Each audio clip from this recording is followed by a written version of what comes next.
V šoku smo. Delamo vse, da bi lahko čim prej zagnali proizvodnjo v celoti, pravijo zaposleni in vodstvo podjetij Ekom in Megametal v Rušah, ki jih je v nedeljo prizadel hud požar. Obe podjetji, ki delujeta že več kot 30 let, sta pomembna zaposlovalca v širšem okolju, skupaj imata zaposlenih skoraj 300 ljudi. Škode, ki jo sicer še ocenjujejo, je po prvih nestrokovnih ocenah za približno 4 milijone evrov. Jana Ujčič. Takšno opustošenje je v podjetju Ekom povzročil požar. Dve proizvodni hali sta popolnoma uničeni od strehe do tal, vključno z napeljavo in dvigali. To je šok za vse, pravijo. Ko ne moreš verjeti, to je naš otrok, ta firma, ki smo jo gradili 35 let. Nič nismo lastninili, vse smo ustvarili, ne jaz, mi, v kolektivu, z delavci. To je bil zelo ogromen šok za mene, ter podjetje. Pa mislim, da se bomo pobrali.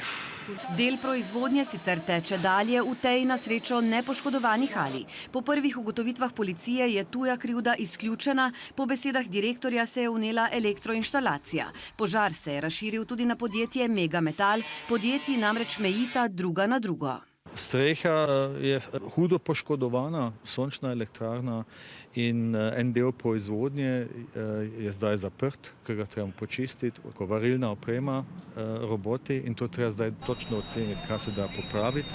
Moram povedati, hvala Bogu, da so gasilci res naredili super job in s tem dejansko rešili podjetje. Naročniki med tem čakajo, zato obojni delajo vse, da bi čim prej zagnali proizvodnjo v celoti. In tudi zaposleni so izjemno požrtvovalni, kar jih je ganilo, pravijo. Skupaj je v obeh podjetjih, ki svoje produkte izvažata v tujino, zaposlenih skoraj 300 ljudi in gre tudi za usposobljen kader, ki ga je težko najti. Če izgubimo ta kader, smo pogoreli še drugič.